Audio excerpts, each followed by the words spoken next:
మన రాష్ట్రంలో ఉమ్మడి ఆంధ్రప్రదేశ్‌లో ఒక పెద్ద నాయకుడు చనిపోతేనే హెలికాప్టర్ ప్రమాదంలో చాలా పెద్ద కాన్స్పిరసీ ఉందనేసి మాటలు నడిచాయి.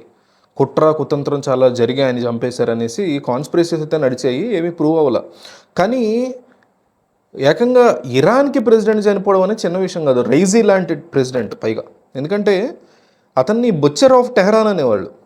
టెహరాన్‌లో ఉన్నటువంటి ప్రజానీకం మొత్తాన్ని కూడా ఖైమా కింద కొట్టేసినటువంటి ఒక దుర్మార్గుడిగా అతన్ని ట్రీట్ చేసేవారు. పొద్దున కూడా వీడియో చేసాం మనం. ఇరాన్ ప్రజలు రోడ్ల మీదకి వచ్చి సంబరాలు చేసిన సందర్భాలు ఉన్నాయి ఈయన చనిపోయిన తర్వాత, చనిపోయారని న్యూస్ వచ్చిన తర్వాత.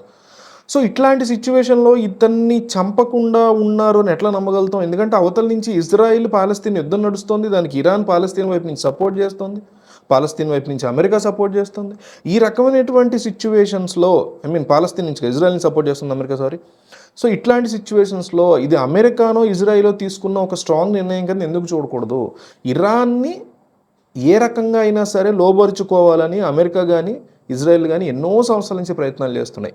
హమాస్‌ని లొంగ తీసుకోవాలంటే, పాలస్తీన్ మొత్తం తమ కంట్రోల్‌లోకి రావాలంటే, హజ్బుల్లా టెర్రరిస్టులు గానీ, లేకపోతే మొజూద్ లాంటి వాళ్ళు గానీ, ఈ రకమైనటువంటి అంశాలన్నీ సద్దుమణగాలంటే డెఫినెట్లీ ఇరాన్ తమ కంట్రోల్‌లోకి రావాలి అని ఇజ్రాయెల్ ఎప్పటికప్పుడు ఆలోచిస్తూ ఉంటుంది. అమెరికా కూడా ఎప్పటికప్పుడు ఆలోచిస్తూ ఉంటుంది. యూఎన్ కంట్రీస్ అన్నీ కూడా మొత్తుకునేది ఒకటే. ఇరాన్ గనక నోరు మూసుకుని మేము చెప్పింది వింటే ఖచ్చితంగా ఏ ఇష్యూస్ ఉండవని. మొన్నే కదా ఇరాన్ ఇజ్రాయెల్ మీద భారీ లెవెల్లో మిజైల్స్ దాడి చేయబోయింది, డ్రోన్ అటాక్స్. దాన్ని ఇజ్రాయెల్ చాలా సక్సెస్ఫుల్గా ఆపగలిగింది.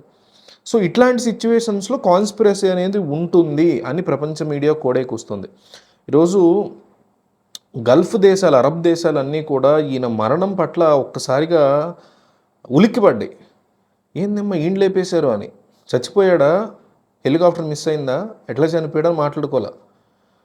యుఏఈలో ఉన్నటువంటి దిగ్గజ మీడియా సంస్థలన్నీ కూడా నార్మల్ రిపోర్టింగ్ చేసేసినా కూడా అక్కడ ఉన్నటువంటి లీడర్స్ మీకు ఏంటి ఈయన లేపేశారా అనే మాట్లాడుకుంటున్నారు. అంటే ఒక్క నాయకుడు ఇరాన్ లాంటి ఒక భారీ దేశానికి సంబంధించినటువంటి నాయకుడు యాక్సిడెంట్లుగా చనిపోయినా, కాన్స్పిరసీ చనిపోయినా ఎవరైనా సరే కాన్స్పిరసీ అనేది ఆలోచిస్తారు. సో అందువల్ల ఇరాన్ గవర్నమెంట్ ఈరోజు ఈయన హెలికాప్టర్కి సంబంధించి, అందులో ఉన్నటువంటి ఫినాన్స్ మినిస్టర్కి సంబంధించి, పైలట్కి సంబంధించి ఆ వెహికల్ యొక్క బ్లాక్ బాక్స్ని బయటికి తీసి, బ్లాక్ బాక్స్ అని ఉంటుంది మనకి హెలికాప్టర్స్లో. సో ఆ ఇన్సిడెంట్ జరగడానికి కొన్ని గంటల ముందు లేదా ఒక 10 నిమిషాల ముందు జరిగినటువంటి ప్రతిదీ ఆడియోస్ రికార్డ్ అవుతాయి దాంట్లో. సో అది ఎంత పెద్ద యాక్సిడెంట్ జరిగినా కూడా ఆ బ్లాక్ బాక్స్ చెక్కు చెదరకుండా ఉంటుంది అనమాట. సో అట్లా దాన్ని ఎంతో హై టెంపరేచర్ని అది కెపాసిటీ క్యారీ చేసేలాగా దాన్ని వాళ్ళు రెడీ చేస్తారు. సో ఆ బ్లాక్ బాక్స్ని బయటికి తీసి నిజాలను బయటికి తీయమని తీవ్రమైనటువంటి ప్రెషర్ ఉంది. ఈరోజు ఇరాన్ కొత్త గవర్నమెంట్ మీద వైస్ ప్రెసిడెంట్ గవర్నమెంట్ ఫామ్ చేయబోతున్నారు. సో ఒక పక్క ఫినాన్స్ మినిస్టర్, ఒక పక్క ప్రెసిడెంట్, వీళ్ళిద్దరినీ కూడా ఒకేసారి నిలువరించారా, ఒకేసారి తీసేశారా మ్యాప్లోంచి? ఎందుకంటే Israel is already ready.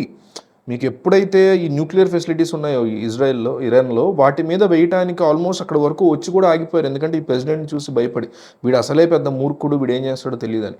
So అట్లాంటిది వీడినే లేపేశారా అని యుఏఈ కంట్రీసే ఉలిక్కి పడుతున్నాయంటే ఖచ్చితంగా కాన్స్పిరసీ ఉందనే వరల్డ్ పొలిటికల్ డిస్కషన్లో, డిబేట్లు మాట్లాడే వాళ్ళు అంటున్నారు.